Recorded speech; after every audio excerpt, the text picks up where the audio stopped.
Voilà, bonjour à tous. Nous sommes en balade aujourd'hui avec Cécile Van Snick. Donc Cécile Van Snick, à qui je succède à la direction du théâtre Jean Vilar, qui a passé 12 ans, je crois, c'est ça, la direction La direction, entre 12 et 13, mais dans la maison de presque 25. 25, ouais, c'est ça. Et donc ici, on est devant le théâtre de Bloquerie, ouais. Qui est un endroit dans lequel tu as passé beaucoup de temps. Oui. Et sur le plateau, et dans les bureaux, oui. Et dans le... Oui, d'autant plus que mon bureau coïncide presque avec la porte de la régie. Ah oui, c'est ça. Donc en même temps, quand je travaillais à l'administration, j'entendais aussi les répétitions qui se passaient à Bloquerie. Et puis surtout, moi j'adore cette salle. Ouais. J'adore cette salle parce que le rapport avec le public est génial. On est très très proches, d'autant plus que, par exemple, je me souviens très bien que quand on jouait Marilyn Lefebvre et moi, Deux petites dames vers le nord, forcément les spectateurs les plus âgés et qui entendent un peu moins bien se mettent au premier rang. Et quand ils font leurs commentaires, ils n'entendent pas, bien entendu, ils ne se rendent pas compte que nous, comédiennes, on les entend. Et je me souviens notamment de la première scène où on était toutes les deux censées être au spectacle et donc il y avait des longs temps avant que ça ne commence. Et je me souviens d'un jour où une dame a dit à son mari, elles sont bien en chair, hein. Bon, voilà, ce genre de commentaires qu'on entendait, mais mais bon, oui, j'adore cette salle. Cécile, on va peut-être un petit peu retracer ton parcours, si tu veux, pour les gens qui nous regardent, peut-être savoir un peu d'où tu viens. Donc, tu as fait le conservatoire de Bruxelles, dans la classe d'André Debars. J'ai fait conservatoire en art dramatique chez Debars et en déclamation chez Suzanne Philippe. Chez Suzanne Philippe, oui. Et tu es sortie en 1981. Si tu le dis, je crois, oui. 80 ou 81, je sais plus. Oui, c'est ça. Et alors, quand tu es sortie, tu as tout de suite vraiment beaucoup joué, un peu partout. Oui. Mais alors, j'ai oublié de dire qu'avant le conservatoire, tu as fait d'autres études. Tu as fait des études de communication, je pense. Oui. Tu as joué avec, j'ai vu, avec Bernard de Coster, formidable metteur en scène. C'est marrant parce que moi, j'ai une espèce de mythe de Bernard de Coster pour avoir vu les magnifiques photos de ces spectacles. Et donc, c'est vrai que c'est une espèce de comète absolument incroyable dans le paysage du théâtral belge. Et est-ce que tu as un souvenir particulier avec lui ? Mais en fait, j'ai eu une chance de dingue parce que j'ai travaillé avec deux esthètes qui étaient Thierry Salmon et Bernard de Coster. Et donc, les émotions artistiques et la beauté de leur spectacle, j'ai vraiment eu beaucoup de chance. Et moi, j'ai le souvenir d'images de Frankenstein. Quand j'avais travaillé sur Frankenstein, j'avais été un peu regarder les images et souvenir de fils comme ça qui pendaient, sur lequel était suspendu Pietro Pizzuti. Non, c'était dingue. Maquillé de la tête aux pieds, tout à fait rasé. Enfin, les images sont absolument parce qu'en incroyables. fait, il restait suspendu dans les cintres, accroché effectivement un peu comme si c'était un Christ. C'est ça. Il restait accroché pendant, je sais pas, juste toute la première partie. Et à la fin de la première partie, il descendait. Effectivement, donc c'était une image incroyable. Il était effectivement maquillé, toutes les veines, il était rasé, toutes les veines étaient retravaillées. Et donc c'était aussi pour lui physiquement une épreuve, parce que rester suspendu comme ça à des mètres en hauteur, sans bouger, presque sans respirer, oui, c'était un spectacle aussi d'une beauté. Bon, alors le seul truc, c'était que le décor était des glaciers, et donc c'était, je ne sais plus pas quelle matière plastique. Mais pendant un mois, pendant toutes les répétitions, l'atelier décor travaillait cette espèce de plastique et ça sentait la colle, ça sentait, mais on tournait presque de l'œil en répétant tellement les matériaux n'étaient pas vraiment écologiques à l'époque en tout cas. Et donc, en 1987, si je ne me trompe pas, tu arrêtes le théâtre. Oui. Pourquoi ? Parce que tu jouais. Moi, j'ai regardé les pièces que tu avais faites, mais tu jouais tout le temps. Oui. Et du jour au lendemain, tu arrêtes ? Non. C'était pas du jour au lendemain. Petit à petit, enfin, je ne sais pas, j'ai comme eu une sorte d'instinct de me dire, ça va plus le faire. Ah bon ? Oui. Je me suis dit ça, peut-être parce que les personnes avec lesquelles j'ai travaillé régulièrement, ou bien, comme Bernard était décédé, ou d'autres étaient partis ailleurs, que j'avais eu aussi une aventure théâtrale douloureuse. D'accord. Et que je ne voulais pas être à côté de mon téléphone et attendre qu'on ait envie de travailler avec moi et d'être dépendante comme ça. Viscéralement, je pouvais pas ça. Donc et qu'en plus à ce moment-là, je venais d'être maman. Oui, c'est ça. Et donc il fallait que il fallait que je puisse m'occuper, tenir la marmite, je dirais. Et à ce moment-là, je me suis dit, il vaut mieux arrêter et recommencer une autre vie. Et tu retournes à tes premières études, qui étaient des études de communication, ouais. Et tu vas travailler chez Dior. Oui. S'il vous plaît. Oui. Donc quand même, oui. Quand même pas la petite maison. Enfin, Dior, c'était quand même une sacrée maison. Oui, non, c'était bien. J'ai beaucoup appris. Et est-ce que tu as des anecdotes chez Dior? Est-ce que tu sais pas, tu as rencontré des si. Non, la première stars, fois. Des mannequins. Oui. D'abord Lacroix, Christian Lacroix, oui, parce que j'ai lancé en Belgique son parfum C'est la vie, qui n'était pas terrible d'ailleurs entre nous. Mais lui était génial, adorable. Ouais. Et puis je suis allée, j'ai fait le lancement du parfum Dune à Biarritz, où on arrivait par jet privé, la délégation belge, vous voyez tous les avions qui arrivaient de partout, avec pique-nique sur la plage, mais pique-nique Dior, c'est-à-dire avec tout le faste, et puis surtout cette image, parce que ce qu'ils avaient réussi à faire, c'est qu'il y avait une bouteille de Dune qui en fait sortait, donc le soir avec les éclairages et tout, sortait de la mer, donc un truc énorme qui sortait de la mer avec une musique monumentale. Donc vraiment du faste et du luxe qui ont fait qu'à un moment donné, j'étais plus tellement raccord en me disant qu'il y avait peut-être des gens qui n'avaient pas de quoi bouffer et qu'en attendant il y a une fortune qui était dépensée pour ce genre de choses. C'est ça. Donc voilà, mais n'empêche, j'ai énormément appris à gérer un budget parce que c'était une maison très exigeante. Et puis tu as quitté. Oui. Et tu es allée à la SACD. Oui. Donc tu es revenue quand même un petit peu plus proche du théâtre en fait. Et donc tu es à la SACD et là, Armand Delcambre vient de débaucher. Oui. Tu peux nous raconter ça? Tu avais déjà des liens avec le Villard avant ça? Alors j'avais des liens avec le Villard dans le sens que quand j'ai fait mon mémoire en journalisme en sortant, j'avais fait sur une revue qui s'appelle Travail théâtral. Ouais. Donc je sortais de l'UNIF et j'ai passé toutes mes vacances d'été à la bibliothèque qui est à Bloquerie, qui est une géniale bibliothèque. Et très régulièrement, j'entendais hurler à côté, parce que le bureau d'Armand était le bureau maintenant du CET. C'est ça. J'entendais hurler, moi j'étais traumatisée.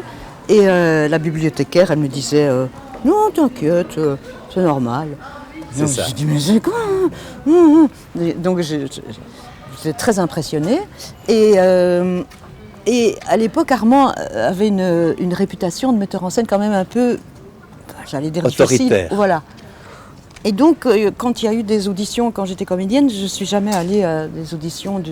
T'avais trop peur. Ouais. Il t'effrayait. Oui. J'avais trop peur, pas envie. Ouais. Donc non, moi, j'avais jamais joué au Villard. C'est vraiment par l'intermédiaire de la SACD et d'un dossier particulièrement compliqué où il m'avait mis au défi de le résoudre. Il est très très fort, Armand, parce que évidemment, quand on est mis au défi, on fait tout pour que ça marche. Là, ici, on est devant les codes d'étudiants. Bon, voilà, ils sont bien tranquilles. Oui, il fait beau. Ouais, ils sont installés là dehors.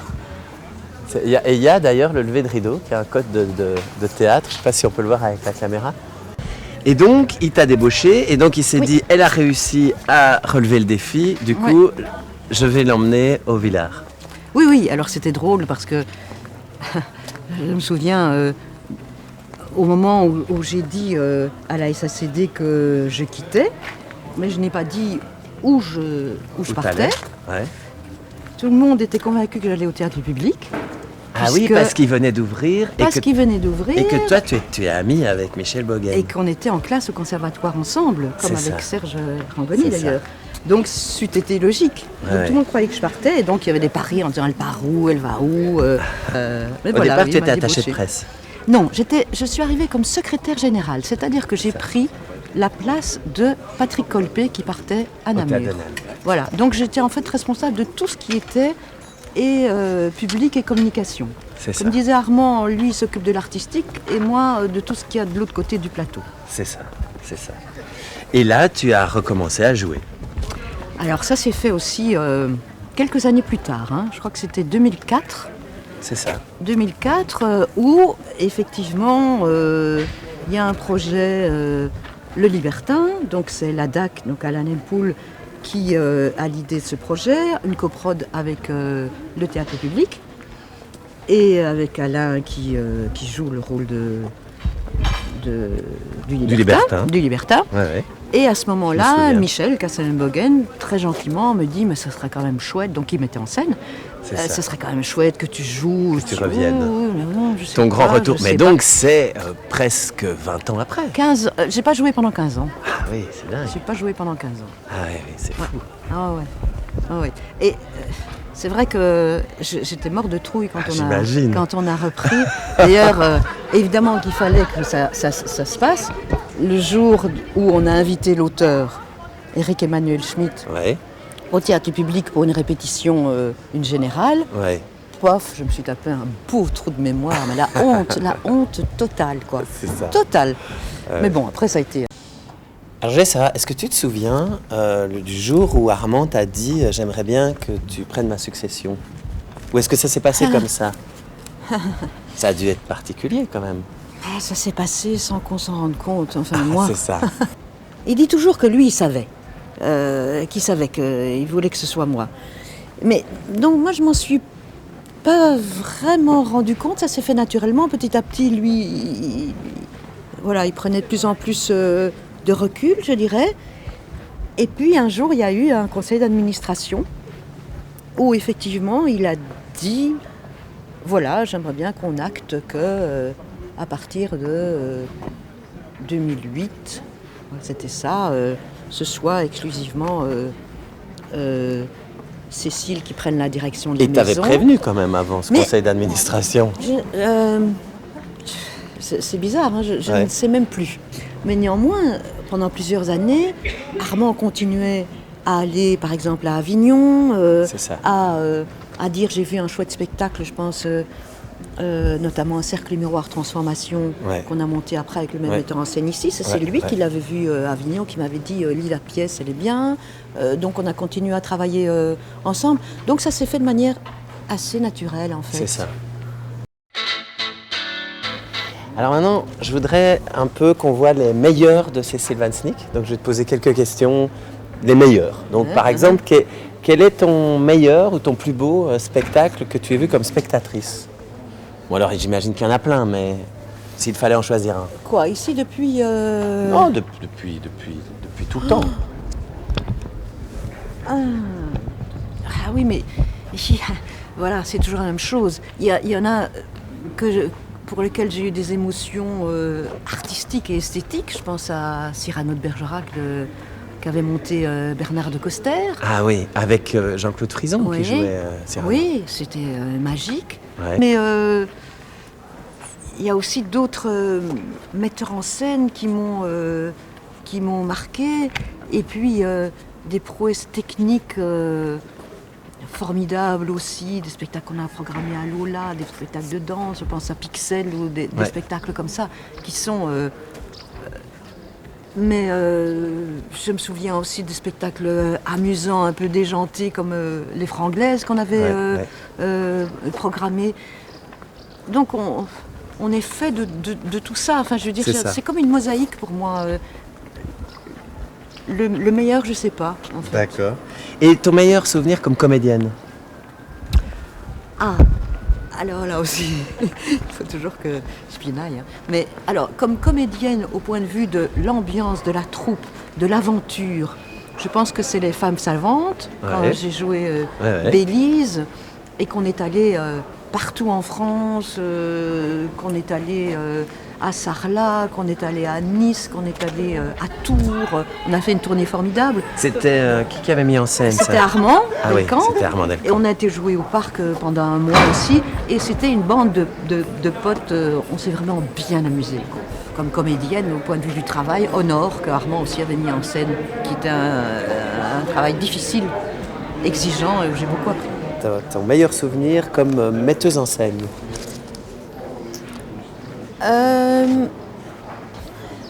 Je crois que je vais dire la première mise en scène que j'ai vraiment refaite ici, où, encore une fois, Armand, il n'y a rien à faire, moi je suis liée à Armand, m'avait confié la mise en scène de Amour, Amour, qui était une pièce que j'avais trouvée moi, que j'avais lue, que je trouvais trop chouette, de Jacques Enrard, et où j'ai travaillé avec les tout jeunes comédiens qui sortaient à ce moment-là, qui étaient Guérisy, Hervé Guérisy, Cachou Kirch, De Crollier,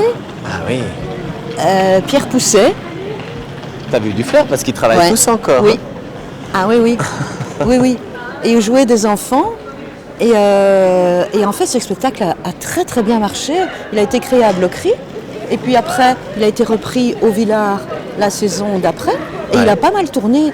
C'était un spectacle assez touchant, émouvant, très joli spectacle. Donc je pense que c'est celui-là. Oui, et puis le premier, il y a toujours un petit goût particulier. Oui, parce qu'on se dit, est-ce que je vais être capable Et puis quand ça fonctionne, on n'y croit presque pas. Donc oui, je dirais celui-là. Et ton meilleur partenaire de jeu? Ou ta meilleure partenaire de jeu?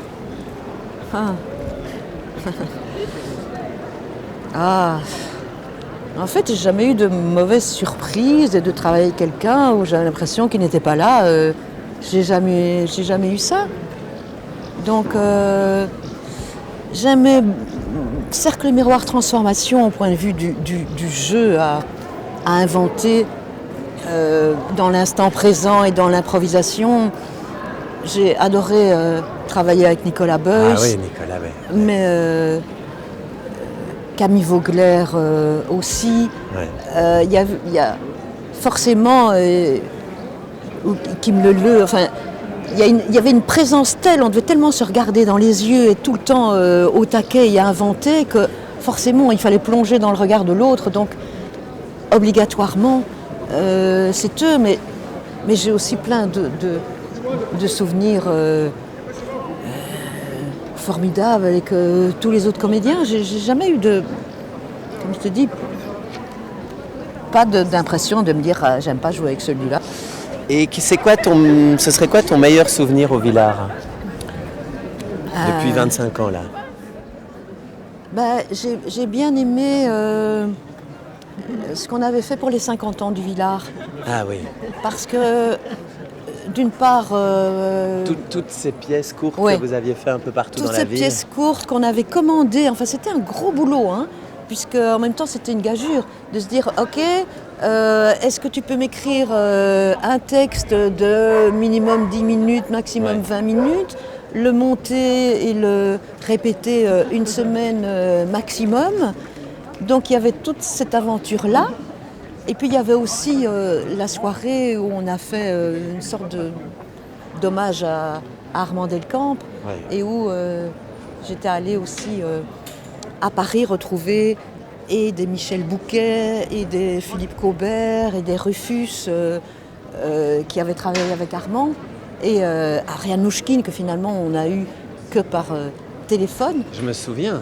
C'était très beau, le témoignage d'Ariane Mouchkine. Oui, c'était très touchant. Qui racontait les chapiteaux dans le champ de betteraves, avant même que le théâtre ici, avant même que la salle ici soit occupée. Ariane Mouchkine venait monter ses chapiteaux ici dans les champs de Louvain-la-Neuve. Incroyable. Oui. Non, c'est incroyable ces aventures-là. Oui, et donc ça, ça reste pour moi un souvenir très prégnant. Ton auteur préféré?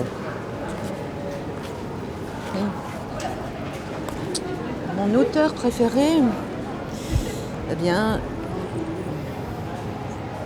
je trouve que Molière est génial, moi. Je sais que tout le monde n'aime pas cet avis-là. Ah oui, non. Mais je trouve qu'il y a on s'ennuie jamais, quoi. On peut jouer la pièce 100 fois, 150 fois, on trouvera toujours quelque chose d'autre. Et en plus, l'écriture est merveilleuse. Moi, je trouve qu'il y a une matière de dingue. Et c'est surtout l'humain, quoi. Moi, en fait, ce qui m'intéresse beaucoup, c'est tout ce qui est de l'ordre de l'humain, d'abord. Donc là, c'est une mine incroyable, quoi. Et ta pièce préférée? Oh, cette question. Je ne sais pas, moi je cherche tout. Ouais, j'ai jamais pensé à tout ça, en fait. J'ai jamais pensé à tout ça. Ma pièce préférée. Ah, j'aime bien Tchekhov. Hein. Je trouve ça beau. La Cerisée, c'est beau. Ah oui, c'est vrai que la Cerisée, c'est beau. C'est beau. Même si c'est peut-être difficile à monter maintenant. Hein. Mais je trouve ça très émouvant, quoi. Et qui sont les artistes aujourd'hui que tu trouves les plus intéressants ou qui t'impressionnent le plus ou qui te fascinent le plus dans les artistes contemporains? Mais des gens que tu suis, les gens où tu dis tiens, quand il y a une pièce de lui, que ce soit un metteur en scène ou un auteur. Ah ben j'aime bien Georges Ligny, oui, Georges. J'aime bien Georges, j'aime bien ce qu'il fait. Je me souviens de sa cuisine d'Elvis que j'avais vue aux Poches et que j'avais dit il faut prendre cette pièce-là qui était un peu osée mais qui a formidablement bien marché. J'adore son rythme et son énergie en fait. Parce que le théâtre pour moi c'est de l'énergie et du mouvement. Donc il y a quelqu'un qui s'est cassé la figure, voilà. Tu parlais de mouvement.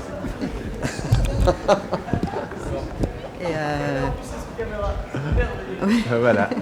C'est enregistré à tout jamais.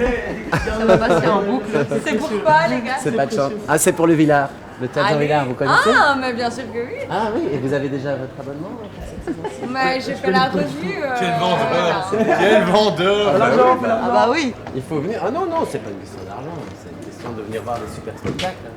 Ben moi j'ai fait un spectacle là-bas. Je fais la revue de l'Adèle. Avec? La revue de l'Adèle. On le fait là-bas. Hein. Ah bah ouais, c'est super. Bienvenue. Mais il faut venir voir les autres spectacles. Enchanté. Hein. Enchanté. J'aime bien Georges, mais j'aime bien plein d'autres artistes. J'aime bien Jean-Michel Daupe. J'aime beaucoup le travail de Céline Delbecq. J'aime bien son engagement, j'aime bien son implication. Le fait qu'elle soit très bonne comédienne, metteur en scène, autrice, engagée dans le social. Enfin, j'adore ça. Je trouve que, moi, je l'estime beaucoup, mais comme aussi plein d'autres artistes. Hein. Ouais. On termine ici notre petite balade au pied de la tour de l'actuel théâtre Jean Villard. Et alors, devant la Fleur de Sel aussi, qui va être le bar du Villard, nous l'espérons pendant 2 ans. En tout cas, là, il l'est pour le moment. C'était important d'avoir quand même ce lieu de convivialité, parce que le théâtre, c'est ce qui se passe dans la salle, mais c'est aussi mais bien sûr, les échanges. C'est les liens qui se tissent. Ben oui, forcément. Après. Et donc, ça fait... Maintenant, là, les travaux vont commencer. Ça fait quoi? Combien d'années que ce projet est en cours? 12 ans? Et encore avec. Hein. Et encore je ne sais plus depuis quand on en parle. Mais donc là, enfin... En 2001, on a déjà commencé à évoquer ça. Ouais. Enfin, la transformation du village. Donc déjà, il était temps à ce moment-là. Mais tu as quand même réussi à arriver au bout de ce dossier. Oui. Oui. Non, mais c'est vrai qu'il y a des dossiers comme ça qui sont compliqués, quoi. Qui sont compliqués, et institutionnellement, et au point de vue architectural, et au point de vue de l'emplacement dans la ville. Et voilà, c'est des dossiers qui sont longs. Et en même temps, c'est comme ça. Parfois, je me dis, mais c'est le théâtre lui-même qui résistait, quoi. De l'intérieur, il était bien, lui, à être visité par des artistes et avec ce public nombreux. Et même s'il n'était pas confortable, en même temps, il y a beaucoup de gens qui se disent qu'ils ont des souvenirs magiques de ce lieu. Mais moi, j'aime beaucoup le rapport scène-salle du Villard actuel. Après, c'est vrai que le plateau ne permettait, il n'y avait pas de dégagement, il n'y avait pas de scène, donc ça ne répond plus du tout aux normes d'aujourd'hui. Et les loges et l'équipe technique. Enfin, il y a 1000 raisons pour lesquelles c'est juste de le faire. Ouais. Mais ça n'empêche qu'on peut avoir un peu de nostalgie ou je ne sais pas quoi. Voilà. Mais c'est normal. Tout ce qui est transformation, c'est le faire de deuil d'autre chose. Ça fait partie de la vie. Et donc justement, à propos de faire le deuil et de transformation et de passer à autre chose, c'est quoi tes plans là pour la suite? Déjà, tu vas jouer. Oui, enfin c'est ça. Voilà. Non, mais je rêve évidemment de continuer à jouer parce que c'est mon premier métier, c'est celui que j'ai voulu faire. C'est celui où à 15 ans, quand j'étais à l'académie avec André Debar, je savais que c'est ça que je voulais faire. Donc au bout du compte, si je peux continuer à jouer, moi je suis comblée. J'ai pas besoin d'autre chose que ça. De temps en temps, jouer et être en confrontation avec un texte, un travail, avec une équipe. Donc voilà. C'est ça. Et pour le reste, je verrai bien. Je pense que j'ai déjà dit à certaines personnes, si tu veux, je peux te donner un coup de main. Moi, à mon avis, ça va venir assez naturellement et facilement. Je ne crains absolument pas de m'ennuyer. Je sais que je ne m'ennuierai pas. Je ne me suis jamais ennuyée dans ma vie, donc je ne vois pas pourquoi tout à coup, je m'ennuierai. Bah, merci pour cette balade, merci Cécile. Merci à toi. Voilà. Merci à toi.